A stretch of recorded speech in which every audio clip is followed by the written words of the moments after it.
ಸ್ನೇಹಿತರೆ, ನಾಳೆನೆ ಕಾಲಭೈರವಾಷ್ಟಮಿ.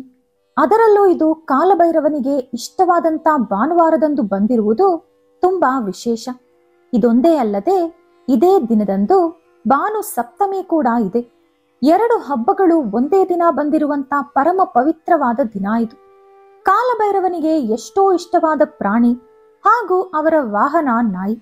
ಹಾಗಾಗಿ ನಾಳೆ ಯಾವ ಸಮಯದಲ್ಲಾದರೂ ನಿಮ್ಮ ಕಣ್ಣಿಗೆ ನಾಯಿ ಕಾಣಿಸಿದರೆ ಈ ಒಂದು ಪದಾರ್ಥ ಅದಕ್ಕೆ ತಿನ್ನಲು ಕೊಟ್ಟರೆ ನಿಮ್ಮ ದರಿದ್ರವೆಲ್ಲ ಕೂಡ ಹೊರಟು ಹೋಗುತ್ತದೆ. ನಿಮ್ಮ ಕಷ್ಟಗಳು, ನಷ್ಟಗಳು, ಕಣ್ಣೀರು ದೂರಾಗುತ್ತದೆ. ಹಣ ನಿಮ್ಮನ್ನು ಹುಡುಕಿಕೊಂಡು ಬರುತ್ತದೆ. ಪಿತೃದೇವತೆಗಳ ಆಶೀರ್ವಾದ ಸಿಗುತ್ತದೆ. ಮನೆಯಲ್ಲಿ ಅಥವಾ ಕುಟುಂಬದಲ್ಲಿ ನಡೆಯುವಂತ ಗಲಾಟೆಗಳೆಲ್ಲ ನಿಂತು ಹೋಗುತ್ತದೆ. ನೀವು ಸಂತೋಷವಾಗಿ ಬದುಕುತ್ತೀರಿ. ಅಷ್ಟೇ ಅಲ್ಲದೆ ಶನಿ ದೋಷಗಳಿದ್ದರೂ ಕೂಡ ಹೊರಟು ಹೋಗುತ್ತದೆ. ಹಾಗಾದರೆ ನಾಳೆ ನಾವು ನಾಯಿಗೆ ತಿನ್ನಿಸಬೇಕಾದಂತಹ ಪದಾರ್ಥ ಏನೆಂದು ಈ ವಿಡಿಯೋದಲ್ಲಿ ತಿಳಿದುಕೊಳ್ಳೋಣ. ಆದರೆ ಅದಕ್ಕೂ ಮುಂಚೆ ನೀವಿನ್ನೂ ನಮ್ಮ ಚಾನೆಲ್ ಅನ್ನು ಸಬ್ಸ್ಕ್ರೈಬ್ ಮಾಡ್ಕೊಂಡಿಲ್ಲ ಅಂದ್ರೆ ಖಂಡಿತ ಈಗಲೇ ಸಬ್ಸ್ಕ್ರೈಬ್ ಮಾಡ್ಕೊಳ್ಳಿ. ಹಾಗೆ ಈ ವಿಡಿಯೋ ಇಷ್ಟ ಆದ್ರೆ ಮರೀದೇ ಒಂದು ಲೈಕ್ ಕೊಡಿ. ಸ್ನೇಹಿತರೆ, ಪ್ರತಿ ವರ್ಷ ಮಾರ್ಗಶಿರ ಮಾಸದಲ್ಲಿ ಬರುವ ಬಹುಳ ಅಷ್ಟಮಿಯನ್ನು ಕಾಲಭೈರವಾಷ್ಟಮಿ ಎಂದು ಕರೆಯುತ್ತೇವೆ. ಇದೇ ದಿನದಂದು ಪರಮೇಶ್ವರನ ಮುಖಾಂತರ ಕಾಲಭೈರವ ಅವತರಿಸಿದರು. ಲಯಕಾರಕನಾದ ಪರಮೇಶ್ವರನಿಂದ ಅವತರಿಸಿ ಸೃಷ್ಟಿಕರ್ತನಾದ ಬ್ರಹ್ಮದೇವರ ಶಿರಚ್ಛೇದಿಸಿ ಕಾಶಿ ಕ್ಷೇತ್ರದ ಕ್ಷೇತ್ರ ಪಾಲಕನಂತೆ ನೆಲೆಸಿರುವವರೇ ಈ ಕಾಲಭೈರವ. ಕಾಲಭೈರವ ಸಾಕ್ಷಾತ್ ಪರಮೇಶ್ವರನ ಅವತಾರ. ನಾಳೆ ಅಷ್ಟಮಿ ಶುರುವಾಗುವ ಸಮಯ ಮಧ್ಯಾಹ್ನ 2:31 ನಾಳೆ ಅಷ್ಟಮಿಯ ಸಮಯ ಮಧ್ಯಾಹ್ನ 2:21 ನಾಳಿದ್ದು, ಅಂದರೆ ಡಿಸೆಂಬರ್ 23ನೇ ತಾರೀಕು ಸಂಜೆ 5:07 ಕೊನೆಗೊಳ್ಳುತ್ತೆ. ಈ ಸಮಯವನ್ನೇ ನಾವು ಕಾಲಭೈರವಾಷ್ಟಮಿ ಎಂದು ಪರಿಗಣಿಸಬೇಕು. ಪ್ರತಿ ಹಬ್ಬ ಕೂಡ ಬೆಳಿಗ್ಗೆ ಬ್ರಹ್ಮ ಮುಹೂರ್ತದಲ್ಲಿ ಯಾವ ದಿನ ಇರುತ್ತದೋ ಆ ದಿನವನ್ನೇ ನಾವು ಪರಿಗಣಿಸುತ್ತೇವೆ. ಅಂದ್ರೆ ಆ ದಿನದಂದೇ ನಾವು ಹಬ್ಬ ಆಚರಿಸುತ್ತೇವೆ. ಆದರೆ ಕಾಲಭೈರವನ ಪೂಜೆ ಮಾತ್ರ ಮಧ್ಯರಾತ್ರಿ ಆಚರಿಸುವುದು ವಾಡಿಕೆ. ಹಾಗಾಗಿ ಯಾವ ದಿನ ಮಧ್ಯರಾತ್ರಿ ಈ ಅಷ್ಟಮಿ ಇರುತ್ತದೋ ಅದೇ ದಿನವನ್ನು ನಾವು ಕಾಲಭೈರವಾಷ್ಟಮಿ ಎಂದು ಪರಿಗಣಿಸಬೇಕು. ಇಲ್ಲಿ ಡಿಸೆಂಬರ್ 22ನೇ ತಾರೀಕು ಅಂದ್ರೆ ನಾಳೆ ಮಾತ್ರ ಕಾಲಭೈರವಾಷ್ಟಮಿ ಹಬ್ಬ ರಾತ್ರಿಯಲ್ಲಿ ಇರುವುದರಿಂದ ನಾವು ನಾಳೆನೆ ಆಚರಿಸಬೇಕು. ಕಾಶಿ ನಗರದಲ್ಲಾದರೆ ನಾಳೆ ರಾತ್ರಿ ಒಬ್ಬ ಹಿಂದೂ ಕೂಡ ನಿದ್ರಿಸದೆ ಮಧ್ಯರಾತ್ರಿ ಕಾಲಭೈರವನ ಪೂಜೆ ಮಾಡುತ್ತಾರೆ.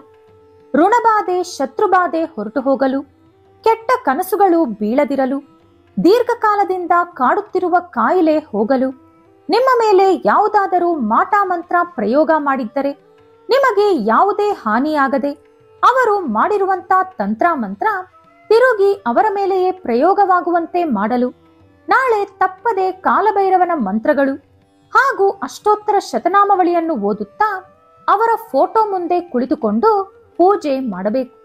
ಒಂದು ವೇಳೆ ನಿಮ್ಮ ಮನೆಯಲ್ಲಿ ಕಾಲಭೈರವನ ಫೋಟೋ ಇರದಿದ್ದರೆ ನೀವು ಶಿವನನ್ನು ಪೂಜಿಸಬಹುದು.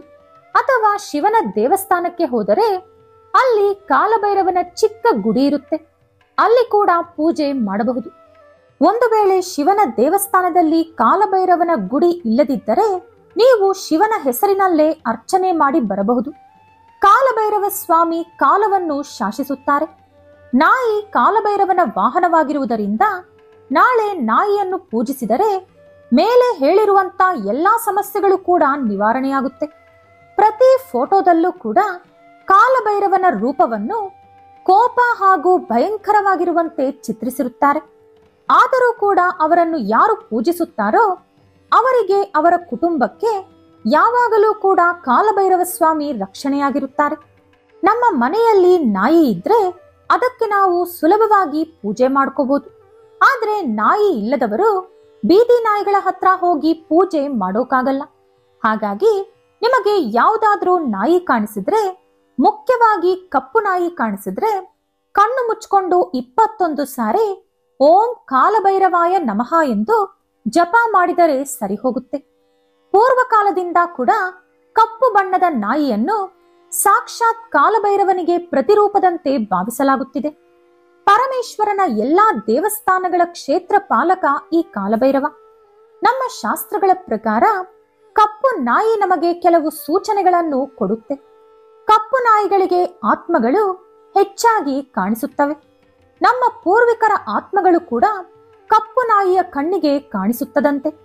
ಕುಟುಂಬದಲ್ಲಿ ಯಾರಾದರೂ ವ್ಯಕ್ತಿ ಮೃತಪಟ್ಟರೆ 10ನೇ ದಿನದಂದು ಕಪ್ಪು ನಾಯಿಗೆ ಊಟ ಇಟ್ಟರೆ ಅದು ನಮ್ಮ ಪೂರ್ವಿಕರು ಸ್ವೀಕರಿಸುತ್ತಾರೆ ಎಂದು ಶಾಸ್ತ್ರಗಳು ಹೇಳುತ್ತವೆ. ಅಷ್ಟೊಂದು ವಿಶಿಷ್ಟತೆ ಕಪ್ಪು ಬಣ್ಣದ ನಾಯಿಗಿದೆ. ಪೂರ್ವದಿಂದ ಇದುವರೆಗೂ ಕೂಡ ವಿಶ್ವಾಸ ಅಂದರೆ ಮೊದಲು ನೆನಪಾಗೋದು ನಾಯಿನೇ. ಒಂದು ಸಾರಿ ಊಟ ಇಟ್ಟರೂ ನಾವು ನಮ್ಮ ಕುಟುಂಬ ಚೆನ್ನಾಗಿರಬೇಕೆಂದು ನಾಯಿ ಆಶೀರ್ವದಿಸುತ್ತೆ. ನಮ್ಮ ಮೇಲೆ ಯಾವುದಾದರೂ ಮಾಟ ಮಂತ್ರ ಪ್ರಯೋಗವಾಗಿ ನಮಗೇನಾದರೂ ಕೀಡು ನಡೆಯುವ ಮುಂಚೆ ಅದು ನಾಯಿಗೆ ಗೊತ್ತಾಗುತ್ತೆ. ಹಾಗಾಗಿ ಅದು ದೇವರಲ್ಲಿ ಪರಮಾತ್ಮ, ನನಗೆ ಊಟ ಹಾಕಿದ ಯಜಮಾನಿಯವರು, ಅವರಿಗಾಗುವ ನೋವು ನನಗೆ ಕೊಡು ಎಂದು ಬೇಡಿಕೊಳ್ಳುತ್ತದಂತೆ. ಅಂತ ಒಂದು ಅದ್ಭುತವಾದ ದೊಡ್ಡ ಮನಸ್ಸು, ವ್ಯಕ್ತಿತ್ವ ಇರುವಂತ ಪ್ರಾಣಿ ನಾಯಿ. ಹಾದಿ ಬೀದಿಗಳಲ್ಲಿ ಒಂದು ತುಂಡು ಅನ್ನಕ್ಕಾಗಿ ಪರದಾಡುತ್ತಾ ಇರುತ್ತೆ ನಾಯಿ. ನಾಯಿ ಬಗ್ಗೆ ಹೇಳ್ತಾ ಹೋದ್ರೆ ನಾನು ಹೇಳ್ತಾನೆ ಇರ್ತೀನಿ, ಯಾಕಂದ್ರೆ ನಾಯಿ ಅಂದ್ರೆ ನನಗೆ ತುಂಬಾ ಇಷ್ಟ. ಈಗ ವಿಷಯಕ್ಕೆ ಬಂದ್ರೆ, ನಾಳೆ ನಾಯಿಗೆ ಉದ್ದಿನ ಬೇಳೆ ಬಳಸಿ ತಯಾರಿಸಿರುವಂತ ಯಾವುದೇ ಪದಾರ್ಥನ ನೀವು ತಿನ್ನಿಸಬಹುದು. ದೋಸೆ, ಇಡ್ಲಿ, ಉದ್ದಿನ ವಡೆ, ಸಿಹಿ ಉದ್ದಿನ ವಡೆ ಅಥವಾ ಉದ್ದಿನ ಬೇಳೆಯನ್ನು ಹುರಿದು ಪುಡಿ ಮಾಡಿ ತುಪ್ಪ ಹಾಕಿ ಉಂಡೆ ಕಟ್ಟಿರ್ತಾರಲ್ಲ, ಅದನ್ನು ಕೂಡ ನೀವು ನಾಯಿಗೆ ಕೊಡ್ಬೋದು. ಇದ್ಯಾವುದು ಆಗಿಲ್ಲ ಅನ್ನೋರು ಉಪ್ಪನ್ನು ಹಾಕದೆ ಮೊಸರನ್ನವನ್ನು ತಯಾರಿಸಿ ಅದನ್ನು ಕೂಡ ನಾಯಿಗೆ ಕೊಡ್ಬೋದು. ಈ ರೀತಿ ಮಾಡೋದ್ರಿಂದ ಕಾಲಭೈರವನ ಅನುಗ್ರಹ ನಮಗೆ ದೊರಕುತ್ತೆ. ಅವರ ಅನುಗ್ರಹ ನಮ್ಮ ಮೇಲಿದ್ರೆ ಆಕಸ್ಮಿಕ ಧನಲಾಭ ಉಂಟಾಗುತ್ತೆ. ಶತ್ರು ಬಾಧೆ ನಿವಾರಣೆಯಾಗುತ್ತೆ. ಆಕ್ಸಿಡೆಂಟ್ಗಳು, ಸೂಸೈಡ್ಗಳು, ಅಪಘಾತಗಳು, ಇಂತಹ ಅಪಮೃತ್ಯು ದೋಷಗಳು ನಿವಾರಣೆಯಾಗುತ್ತೆ. ಕ್ರೂರ ಪ್ರಾಣಿಗಳು ಅಥವಾ ವಿಷಕೀಟಗಳಿಂದ ನಮಗೇನಾದರೂ ಹಾನಿ ಆಗುವುದಿದ್ದರೆ ಅದು ಕೂಡ ನಿಂತು ಹೋಗುತ್ತೆ. ಪ್ರತಿ ಶಿವನ ದೇವಾಲಯದಲ್ಲೂ ಕಾಲಭೈರವ ಸ್ವಾಮಿಯ ಚಿಕ್ಕ ಆಲಯ ಅಥವಾ ಗುಡಿ ಇದ್ದೇ ಇರುತ್ತೆ. ಅಲ್ಲಿ ಸಾಧ್ಯವಾದರೆ ಒಂದು ದೀಪದಲ್ಲಿ 4 ಬತ್ತಿಗಳನ್ನು ಬಿಡಿಬಿಡಿಯಾಗಿ ಇಟ್ಟು ಎಳ್ಳೆಣ್ಣೆಯಿಂದ ದೀಪ ಹಚ್ಚಿ, ಸಾಧ್ಯವಾಗಲಿಲ್ಲ ಅಂದರೆ ದೇವರ ಹೆಸರಿನಲ್ಲಿ ಅರ್ಚನೆ ಮಾಡಿಸಿ ಭಕ್ತಿಯಿಂದ ನಮಸ್ಕಾರ ಮಾಡಿಕೊಂಡು ಬನ್ನಿ. ಕಾಲಭೈರವನಿಗೆ ನೀರಿನಿಂದ ಅಭಿಷೇಕ ಅಂದರೆ ತುಂಬಾ ಪ್ರೀತಿ. ನಿಮ್ಮ ಕೈಯಲ್ಲಾದರೆ ನೀವೇ ಅಭಿಷೇಕ ಮಾಡಿ, ಇಲ್ಲದಿದ್ದರೆ ಅರ್ಚಕರ ಕೈಯಿಂದ ಅಭಿಷೇಕ ಮಾಡಿಸಿ. ಈ ರೀತಿ ಮಾಡುವುದರಿಂದ ಜೀವನದಲ್ಲಿರುವಂತ ಅಪಮೃತ್ಯು ದೋಷಗಳು ನಿವಾರಣೆಯಾಗಿ ನಿಮ್ಮ ಜೀವನವೆಲ್ಲ ಕೂಡ ಸುಖ, ಶಾಂತಿ, ಸಮೃದ್ಧಿಯಿಂದ ಸಾಗುತ್ತದೆ. ಇನ್ನು ಕಾಲಭೈರವನಿಗೆ ಅತಿ ಪ್ರಿಯವಾದ ನೈವೇದ್ಯ ಅಂದರೆ ಬಿಲ್ವಹಣ್ಣು. ನಿಮಗೆ ಬಿಲ್ವಹಣ್ಣು ಅಥವಾ ಕಾಯಿ ಸಿಕ್ಕರೆ ಖಂಡಿತ ನಿಮ್ಮ ಮನೆಯಲ್ಲಿ ಪೂಜೆ ಮಾಡುವುದಿದ್ದರೆ ನೈವೇದ್ಯವಾಗಿ ಅದನ್ನೇ ಇಡಿ, ಅಥವಾ ಶಿವನ ದೇವಸ್ಥಾನದಲ್ಲಿ ಕಾಲಭೈರವನ ಮುಂದೆ ಇಟ್ಟು ಬನ್ನಿ. ಗ್ರಹ ದೋಷಗಳಿದ್ದರೆ ಅಥವಾ ಮನೆಯಲ್ಲಿ ಮನಃಶಾಂತಿ ಕೊರತೆಯಾಗಿದ್ದರೆ ನಾಳೆ ಉದ್ದಿನ ವಡೆಯಿಂದ ಮಾಲೆ ಪೋಣಿಸಿ ಮನೆಯಲ್ಲೋ ಅಥವಾ ದೇವಸ್ಥಾನದಲ್ಲೋ ಕಾಲಭೈರವನ ಕೊರಳಿಗೆ ಹಾಕಿ ಬನ್ನಿ. ಕಾಲಭೈರವನ ಮೆಚ್ಚುಗೆ ಪಡೆದರೆ ಶಿವನಿಗೂ ಕೂಡ ನೀವು ಹತ್ತಿರವಾಗುತ್ತೀರಿ. ಕಾಲವನ್ನು ಶಾಸಿಸುವ ಇವರು ನಿಮ್ಮ ಆಯಸ್ಸನ್ನು ಕೂಡ ಹೆಚ್ಚು ಮಾಡುತ್ತಾರೆ ಎಂದು ಪುರಾಣಗಳು, ಶಾಸ್ತ್ರಗಳು ಹೇಳುತ್ತವೆ. ಈ ವಿಡಿಯೋ ನಿಮಗೆ ಇಷ್ಟವಾದರೆ ಲೈಕ್ ಮಾಡಿ, ಶೇರ್ ಮಾಡಿ.